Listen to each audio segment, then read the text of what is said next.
Okay, so this tutorial is going to be for tournament directors. We're going to start by talking about if to verify your information for your events, and then we're going to get into AES and then verifying on Arbiter as well that your events are listed and or verifying location so that if anything changes in Arbiter, we can update that information for the officials. So the first thing that we're going to do is we're going to start with verifying that your information is listed correctly on the Evergreen Region website. An email was sent out with some step-by-step instructions on what to verify, but I'm just going to show you real quick. You're going to go to our calendar here, and then based on the date of your event, you're going to scroll to the month, and then you'll scroll down to the date that you are planning on hosting your event, and you're going to click on the name of the event, and it'll give you the details of the event, which is who's hosting, how many max number of teams that you've been approved to host, if you requested R1 hosted, if it's boy friendly for 12 and under boys, entry fee, contact information, and then also if there's a website, some of them have a website there for you as well. So please go through your events, make sure that that information is correct. You can see the location up here. Start time is always 8. I always do 8 to 6. So if location has changed, please let me know. And then anything else on here that I missed, I do a lot of copying and pasting. So if for some reason I copy and paste it incorrectly, let me know and I can update that for you. Parents will go to this a lot for some just basic information. Some of the clubs also check that for price of the tournament prior to tournament sign up day. So please just make sure that's correct. That's all you really need to do on the website. Now, the main part of tournament sign up and tournament director is going to be on AES. So you're going to go to advancedeventsystems.com if you haven't been there already, and you're going to click the sign in button. And you're going to log in to your account. Now, depending on who submitted the tournament sanction form, mostly the people that submitted that form is who I assigned as a tournament director, which means you have the capability to manage your tournament. So if you don't have access to that and you want access to be able to help your tournament director accept teams, update payments, pull lists out of your events, let me know and I can add your Sports Engine account specifically to the event. Otherwise, you won't see it. It'll only come up for the people that were assigned as a tournament director. So once you log in, again, this is a little bit different of a view because I have an admin view, but you will default mostly to your clubs tab, but you should have this events tab as well. And then if you click on it, you should see the events that you're hosting. Now, you are going to see all the events that I am on as a tournament director. I'm on all the events as the region admin so I can help people with their events and when I added them. But you should only see the events that you are hosting. So make sure that all of them are on there and I didn't miss anybody. Make sure you're not seeing any that you shouldn't see. Again, I do some copying and pasting in here. So if there's an event on there that you don't know what it is, let me know and I'll take you off of that event. And again, if there's anybody within your club that you want to help you have access, then you're going to want to go ahead and request that to me and I can get them added to the event so that they can help you with that. So we're going to do something similar on this end as well. So we're just going to verify some of the information that I added so that it's correct and it's ready for tournament sign up day. So what you're going to do to start is you're just going to click on the name of the event and it's going to take you to this details page. On this page, it just kind of has the event name, the location, and the address, which again, if that changes at any time, please let us know. You have the capability now that that's in here that you can go ahead and edit that and update that on your own. But we also need to know so that I can update it on the region website and in Arbiter if necessary. So you can also see the start and the end date of the event, website. So if there's any of that information that you end up changing, please just click that red update button and it'll update that information. The event billing information, it's defaulted to the Evergreen region. We pay for the access for you guys to use the registration site, so don't worry about that being there. The next part is you're going to click on this payments tab on the left side, and it'll take you to the payments page. Now, most people just have the check only option. You submitted that on your tournament sanction form. Please make sure that that mailing address is correct for the check only. If you want to add an online option, you do have to use this Stripe option that is integrated with AES. You can just set up a Stripe account and then enter like the bank account for the club, all that information, and then the payments will automatically get submitted from AES into the bank account.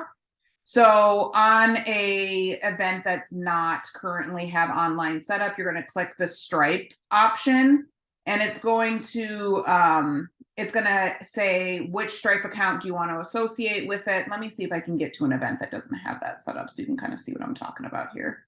Just go to this test tournament. So under payments, and then you'd click the check and online option. Then it says select Stripe account. So that would pop up. And so ours is already affiliated with that. So it just allows me to select it.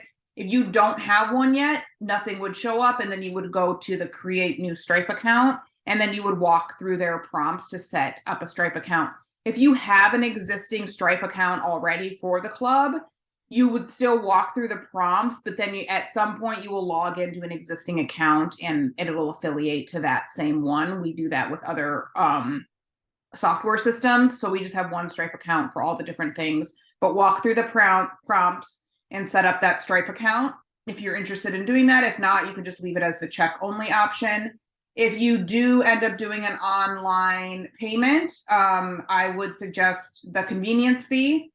For the online payment processing, I think it's like 2.95% plus like 30 cents, which ends up being a little wonky because you can't do the exact math based on your entry fee and still get it. It's a little confusing. It adds the convenience fee on top of it, and then it takes the percentage out. So it took a little doing on my part to figure out how to still get the full entry fee with the convenience fee on top of it. So for example, if we're charging $250 to $275 per tournament, about a $9.5 convenience fee flat rate gets us our full entry fee, and then the convenience processing fees come out of it separately. So that's just kind of if you're charging a little bit less, you can charge less. If you don't really care, then you can, leave it you can figure out the math on that. And the payment due date. Now, if you set this payment due date as a certain date, on that date, when that expires, the online payment will no longer be available for people to pay online. So if somebody's like, oh, I tried to pay online and it's not working, you need to go in here and you need to update the payment due date to something later so that the online payment option still comes up. So if it's something you're interested in doing, I would probably just leave the payment date as your deadline date. And if you have anybody who's a straggler, you can extend it for them by going into this payment section. And then you would just scroll down and update. And that's, again, after you set up that Stripe account in there. So if you have questions on any of that before Saturday, let me know. But the sooner, the better that you can set those up. And if you have multiple events, you'll need to go into the payment section in each event and set that Stripe payment up for each of those events. Next, to just check through are the deadlines over here.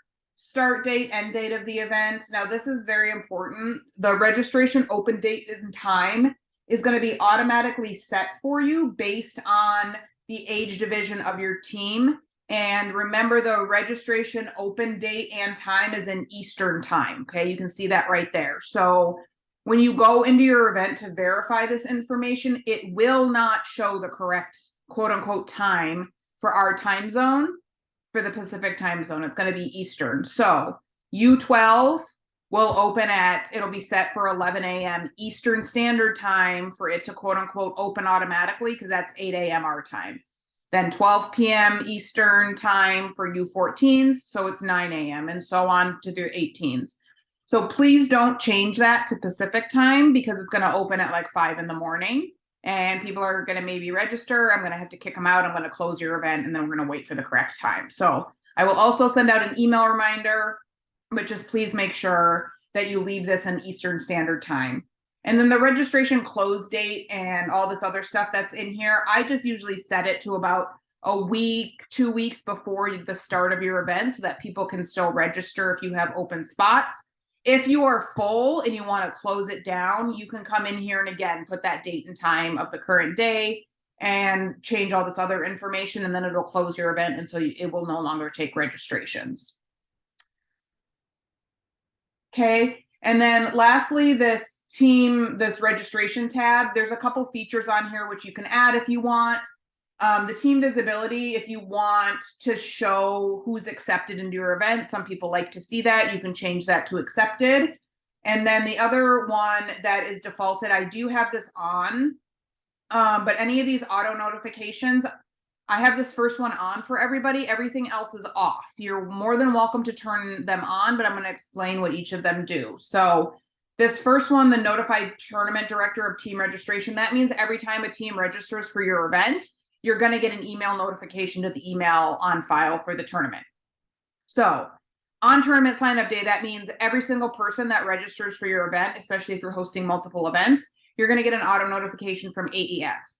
Personally, for the events that we host, I turn that off for tournament sign up day because I don't need 40 emails just telling me that somebody registered, because I'm actively managing the event. So I don't need that notification. I have it turned on for everybody. If you want to turn it off, go ahead and just click that box and click update. So then you won't get auto notifications. I do suggest turning it back on after tournament sign up day so that if you still have open spots, or if somebody registers and you need to add them to the wait list, that you do get a notification after sign up day that somebody registered, and that means either you need to go accept them or you need to go tell them that they're on the wait list. So just come back to this registrations tab, turn that back on, so that after sign up day, you get notifications and you know to go back in there and manage the event. These other ones are turned off. They've kind of created some issues in the past, but notify club director of registration, that has been turned on in the past. And that just means that they're going to get notification that they registered for the event. Again, that doesn't mean they're accepted into the event. And sometimes people think that that's what that means.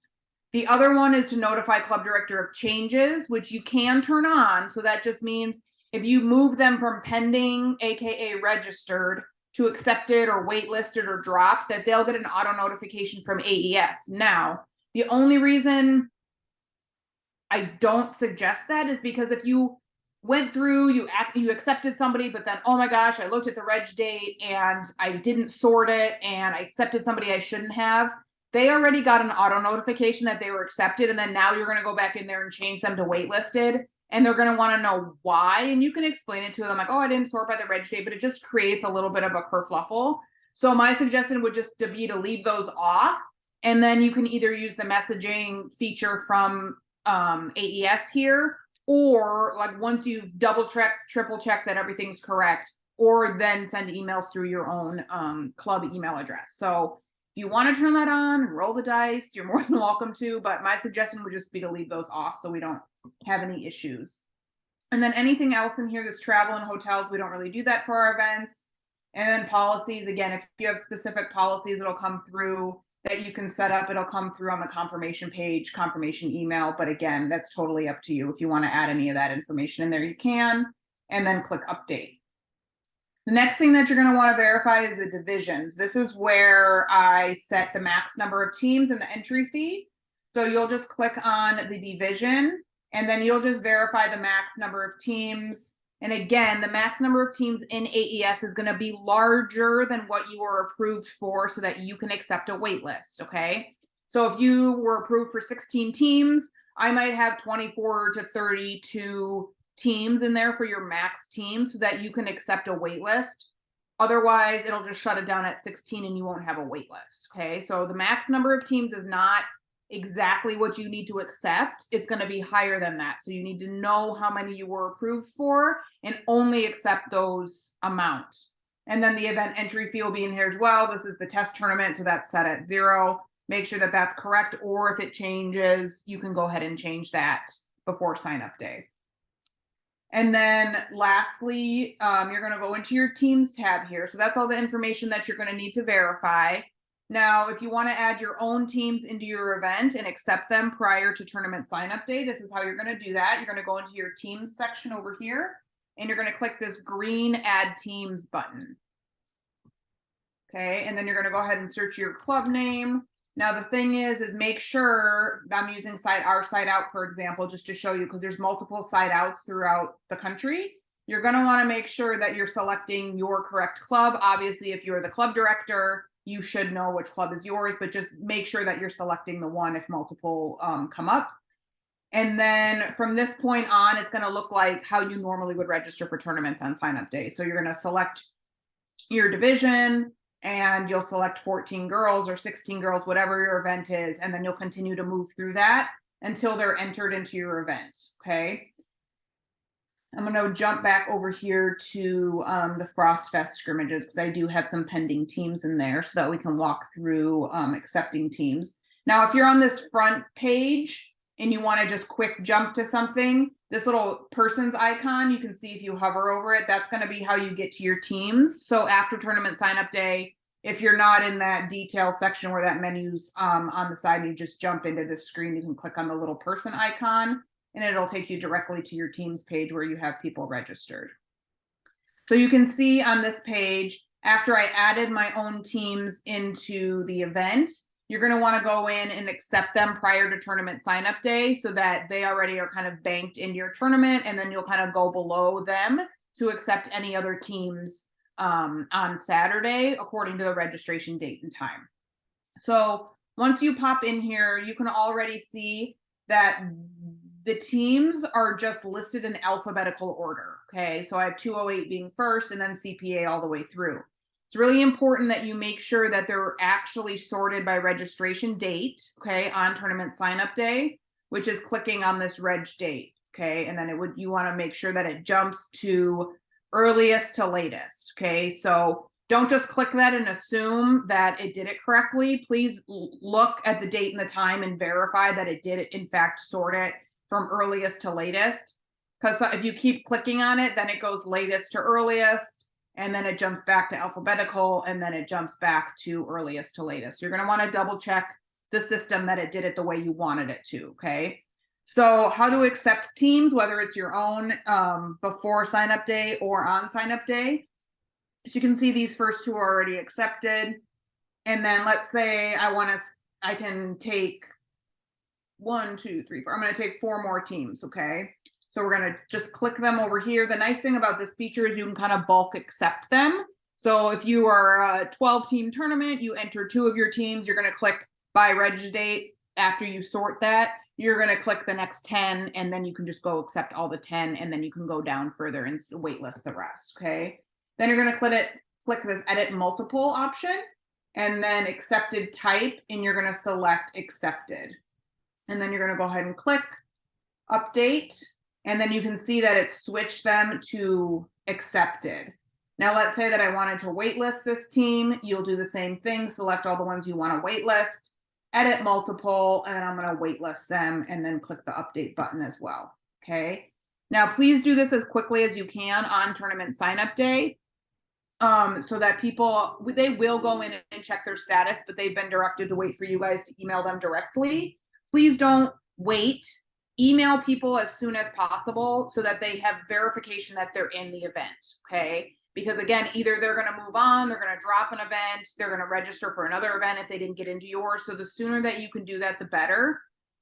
What I recommend is drafting emails and having them in your draft in your personal account if you want to use that, or just have something typed up that you can then use this messaging feature and you can copy and paste the message so you're not like fumbling to type. That's what I do, and it's way easier.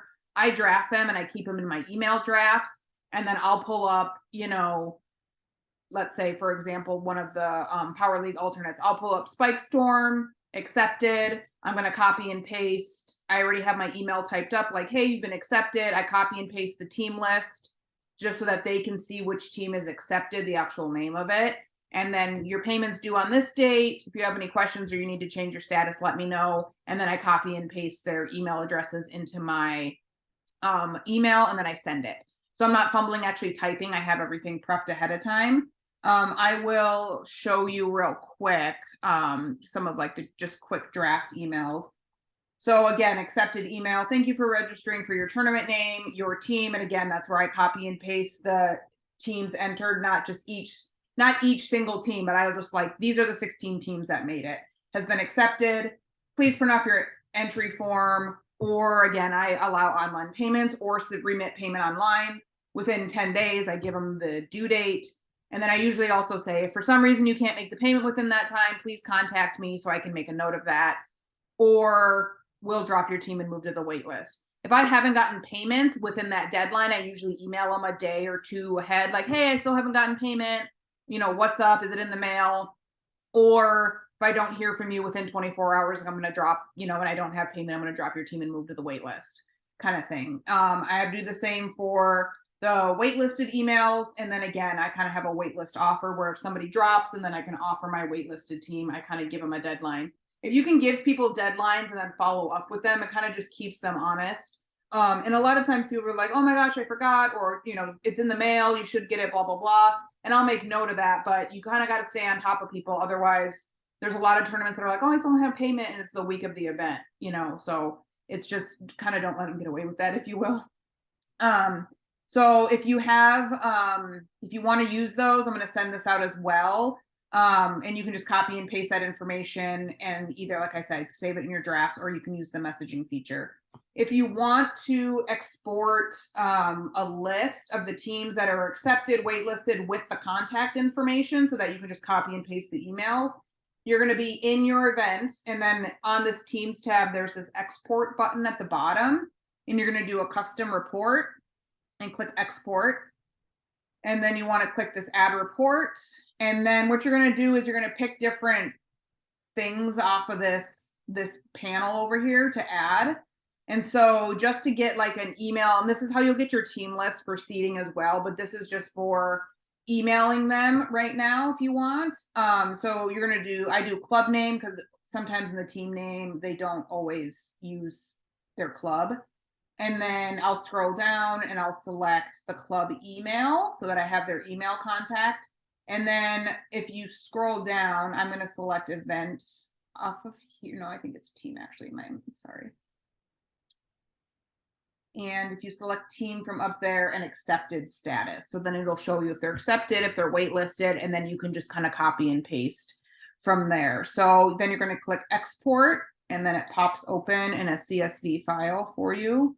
And so you can see I have accepted teams, the club name, the team name, the event. So normally, again, if these are the accepted teams, I'll come here, copy, Control C, copy, paste that into the draft email that, hey, these are the teams that are accepted.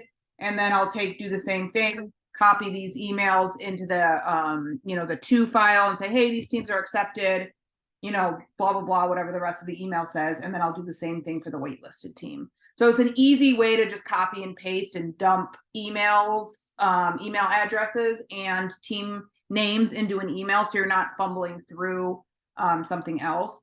You can use the messaging feature. I found that there's just kind of a lot of steps for the day of, and it comes from AES. And sometimes not everybody's email allows them to get those. It'll go to their junk mail. So again, it's up to you, but that's the process I use. If you want to use the messaging feature, you can just click this messaging, and you kind of just have to go through their different options. So you have to search by, is it teams? Yeah. So teams, and then you're going to select your event filter, and then you can select different ones if they're accepted, yes, no, waitlisted, and then you can load the results. And then from there, you kind of walk through setting up an email and then sending it. Like I said, I feel like that's a little more steps than just being able to draft something ahead of time and having it prepared and copying and paste it into there. So that's kind of like the last feature of that. Now, as you're getting payments, if you have set up an online payment feature, it will automatically update when they've paid. So you can see this person paid online. It updated when they received their order number, and then it pushed them over to paid. Now, if you're manually going to update somebody to paid, you got a check in the mail. You're going to kind of do the same thing. You're going to click in here. Let's say I got this payment from these people. Or actually, I'm going to come down here to this one. And then you're going to click edit multiple, and then this record payment option comes up. And then you can put the check number in there that they've paid in full, and then update, and then it'll slide them over from unpaid to paid. Sometimes people send checks in there for the wrong amount, like maybe they added wrong, whatever, because they had multiple teams in your event. You can enter a custom amount. So let's say that they sent $100 instead of $125. I can put in $100 and then update, and then it'll show that they still owe $25 on their end. So if they need to remit another entry form, it'll just show the $25 due. And you can, I mean, obviously you're probably going to email them, go, hey, I need $25. But then they can see that in AES so that they have, again, when you're trying to manage a bunch of teams. And then it also just helps you know, like, hey, I got $100. It's in here. I can cash it. I can do whatever. And then I'm just going to come back in here and be like, oh, they still owe me $25. And then you can do that. So it's just easier for recording.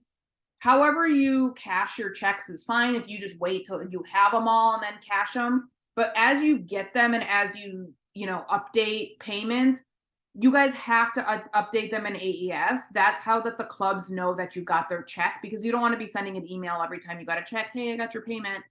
So the best way is to do that. I would do it weekly if you can. Just, you can book your, bulk your checks, at least process them in here. If you don't cash them, that's fine.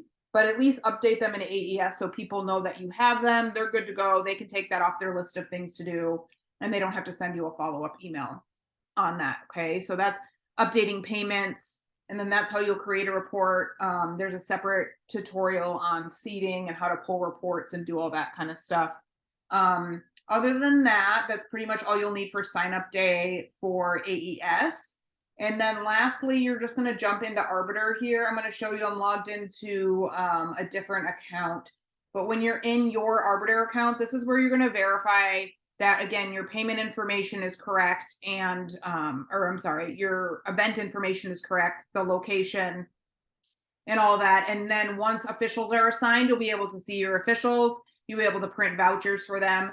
So when you're logged into your Arbiter account, you're going to see this games option right here. There's a 4, so I'm going to click on that, and then you're going to see the event here. So this is Stars and Spikes. You're going to see that it's at Riverside Middle School. Here's the name, the age division, and then you can see the slots. This might actually just show on mine because I'm an administrator, but you won't, if nobody's assigned to it and they haven't accepted it yet, you won't see anybody in there. Once they've accepted it, you'll start to see them. So if you have 10 slots, but only 5 of them look like they're filled, it's because they're either waiting to be accepted or we had to switch assignments or something like that. So just know that that's what that'll look like. And then when you want to go print off a payment voucher, you can click the voucher option, and then the people who are assigned will show up here. It'll show their game fee. It'll show if they have any mileage that you need to pay them. And then you can write checks based off that. Sometimes things do change at the last minute with officials. They can't make it, whatever. So just if you have an R1 tournament or even a day official, I would probably just not write the check super early. If you have a treasurer that really needs to do them earlier in the week, then that's fine. But I would just double check that your officials have stayed the same, the Friday before or the day before, because again, emergencies come up with them as well. If for some reason you don't have access to your Arbiter account, you're taking over from a previous club director and you're not sure how to get in there, let me know. We don't need to do this before Saturday. We can do it after. But that's where you're going to kind of just make sure that your events are listed in there. And again, if any of that location information changes, I need to know that so that I can get that information to the officials so I can update it in Arbiter on our website. If you guys need any help or anything else before tournament sign up day or after, don't hesitate to reach out to me. We want to make sure that you guys are ready to go. And other than that, have a good sign up day.